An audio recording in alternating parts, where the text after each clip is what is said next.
देखा होगा, मैं बड़ा खिन्न होके आया, ऐसे विषण, उदास उदास, एकदम जैसे कि निर्लिप्त सा बैठा।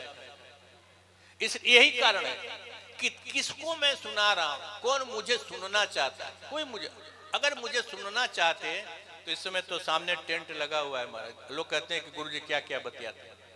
ये आप देख रहे हैं कि किस ढंग से इस यज्ञ को नष्ट किया जा रहा है, किस यज्ञ, किस ढंग से इस नष्ट को किया जा रहा है।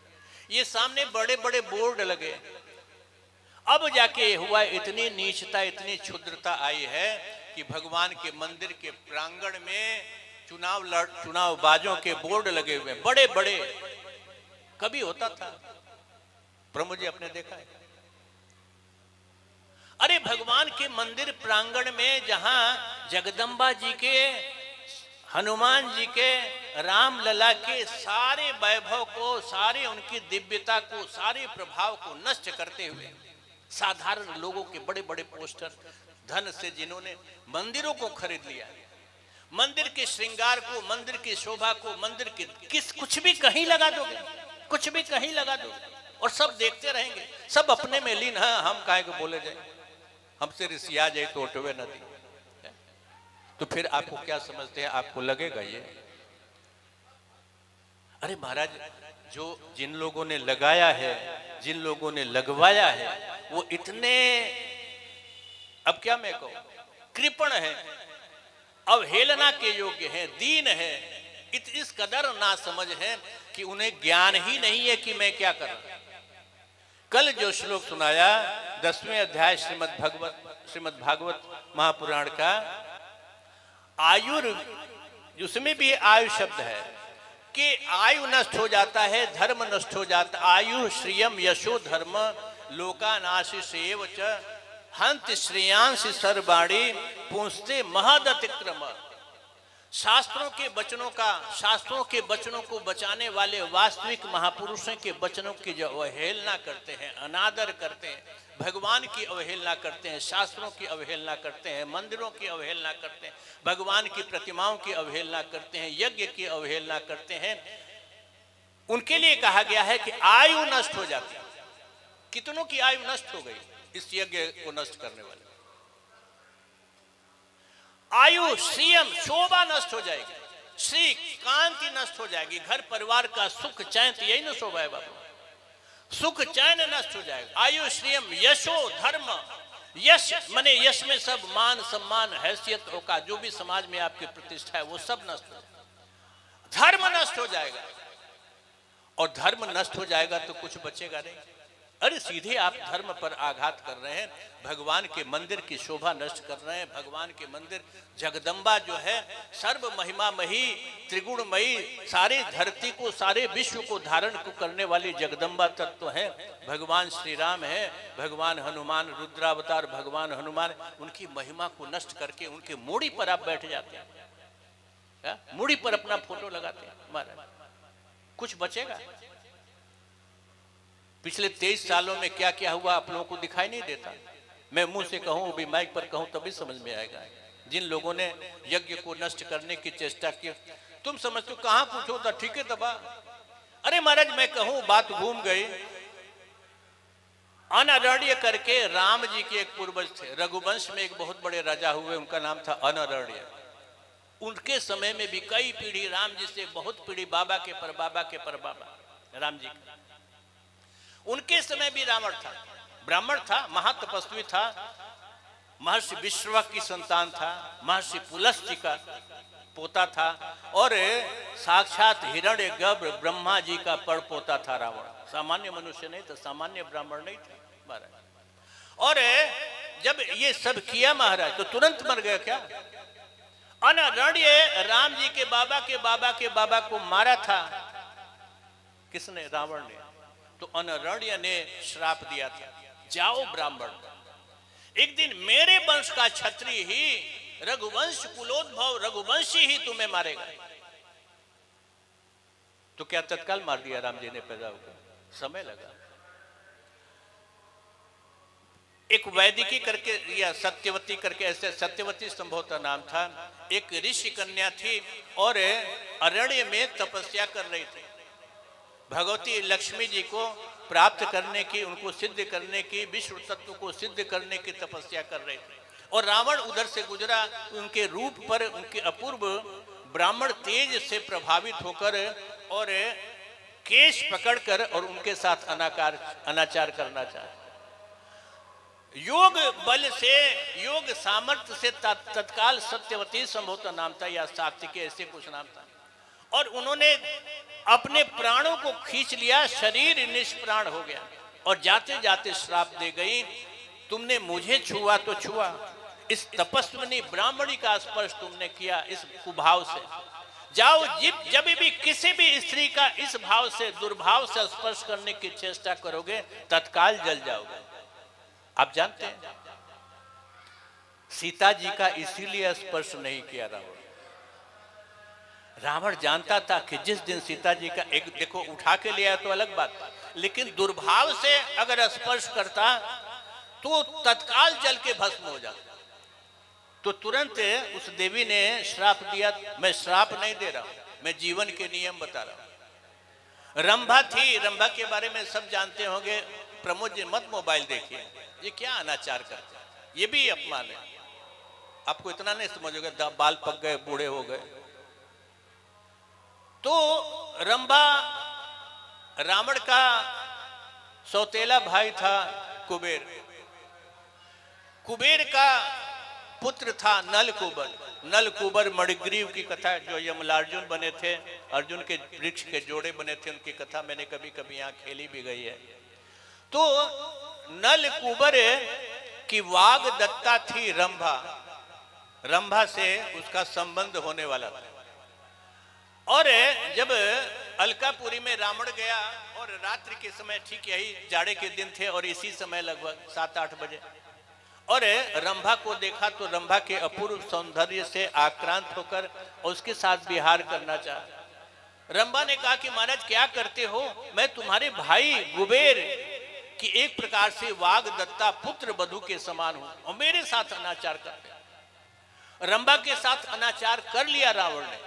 कहा कि तुम कौन होती है, तुम कौन, कैसी पुत्र वधू, कैसी वधू, तुम तो एक प्रकार से कुल वधू हो, तुम तो नगर वधू हो। नगर वधू का अर्थ आप समझते हो, अप्सराएं क्या होती। तो कहा कि, और तब रंभा ने श्राप दी, रंभा ने भी श्राप दिया कि ऐसे मरोगे, तुम एक स्त्री के कारण ही एक दिन मारे जाओगे। तो देखो, आप पाप करते हैं तो इसका मतलब ये नहीं होता है तत्काल फलित हो जाएगा। अरे आपके पाप है, पुण्य है, दोनों। इतना बड़ा तपस्वी था, जैसा शिव स्तोत्र लिखा है रावण ने, किसी ने नहीं लिखा। किसी लिखा है क्या? जो शिव स्तोत्र लिखा है रावण ने, कौमार भृत्य करके बाल चिकित्सा का जैसा शास्त्र लिखा है, मेडिकल साइंस का, वैसा किसी ने नहीं लिखा। उड्डीस तंत्र, मेरे पास वो ग्रंथ कहीं होगा, उड्डीस तंत्र का जैसा ग्रंथ रावण ने लिखा है, वैसा किसी ने नहीं लिखा। ज्योतिष का जैसा ग्रंथ रावण संहिता आज भी प्राप्त है कहीं कहीं, वैसा ग्रंथ ज्योतिष का किसी ने नहीं लिखा। सारे एक समय सारे के सारे देवताओं को, अपने सूर्य को, चंद्रमा को, वायु को, सबको, शनिश्चर को, सबको अपने अधीन करके रखा था। अरे ब्रह्मा जी महाराज, मान लो कि 10 बजे स्नान करता था रावण, तो 10 बजे द्वार पर पहुंच जाते थे लंका, जाके वेद पाठ करते थे। रावण ऐसा पराक्रमी था, ऐसा तेजस्वी था। ब्रह्मा जी आते थे और रावण के सिपाही रावण के चपरासी करते, हाँ ब्रह्मा जी आ गए, चलिए बैठिए, अभी महाराज जो है भी स्नान कर रहे हैं, अभी बाथरूम में बैठ रहे हैं। अच्छा अच्छा ठीक, ऐसा था। ब्रह्मा जी आ गए। शंकर जी महाराज, शंकर जी उसके उपास्य थे, उन्हीं का उपासक था। लेकिन शंकर जी को भी इतना परेशान किया। शंकर जी के पास जाता था और शंकर जी को देखकर हंसने लगता था। अब सोचो, 10 मुंह वाला आदमी कोई 10 मुंहों से हा हा हा हा हा हा हा। अब शंकर जी, पार्वती जी पूछते थे, जगदम्बा पूछते थे, अरे महाराज जी क्या आपको देखता है हंसने लगता है, क्यों हंसता है ये? तो भगवान ने कहा, देवादिदेव महादेव ने कहा कि जानती नहीं हो, ये कहता है, ये मन में सोचता है कि मैं जा रहा हूँ, मेरे गुरु हैं, मेरे उपास हैं, जरूर को उपदेश। इसी समय देखो, तुम सुनना चाहो न चाहो, लोक लाज के मारे चाहे गुरु के उसके कारण सुन रहे हो जबरदस्ती। मैं जानता हूं कोई असर उसर नहीं पड़ता, मैं भी अपना धर्म समझ के बोल रहा है, कोई असर उसर तो पड़ता नहीं। क्यों बाबू, कोई असर पड़ता ना? कोई असर नहीं पड़ता। तो उपदेश कुछ जरूर देंगे। ये क्या उपदेश देंगे? इनके पास तो एक मुंह है, मेरे पास 10 मुंह है। 10 मुंह से 10 ब्रेन जिसके पास है, जितनी सामर्थ्य होगी, एक ब्रेन वाला क्या उपदेश देगा? इसलिए मैं हंसता हूं, कहता है इसलिए मैं हंसता हूं। तो ऐसा था महाराज, पहुंच जाता था। अब कहा कि रोज जो है आएंगे, आपको ले चलेंगे। तो कह अच्छा नहीं, चलो मैं खुद आ जाऊंगा, काहे को तुम परेशान करो। आ जाता था और कैलाश को उठा लेता था, हिलाता था, डुलाता था। तो ऐसा था रावण। तो इतनी तपस्या थी जिसकी, इतना अपूर्व ज्ञान था, ऐसी अभूतपूर्व जिसकी सामर्थ्य थी, सारे देव मंडल को जिसने अपने अधीन कर रखा हुआ था। वैसा रावण क्या तुरंत अनरण्य किया, किसी के साथ जो पाप किया, अनाचार किया, तत्काल मारा गया? नहीं, पाप भी है, पुण्य भी है। लेकिन एक दिन जब मारा गया तो ब्राह्मण कुल का स्वयं हिरण्य गर्भ ब्रह्मा जी का पड़पोता, महर्षि पुलस्त्य का पोता, विश्रवा की संतान रावण, 1 लख पूत 1.25 लाख नाते, ता रावण घर दिया न बाती। एक विभीषण को बचा लिया राम जी ने, न तो कोई नहीं बचा। क्षत्रिय नहीं था, भूमिहार नहीं था, ठाकुर नहीं था, ब्राह्मण था, तेजस्वी, कुलवंत, ज्ञानवंत खानदान का ब्राह्मण था। और इस ढंग से समूल नष्ट हो गया। मेरा काम बताना है, मैं कोई श्राप व्राप कुछ नहीं देता हूं। किसी को मैं श्राप क्यों दूंगा?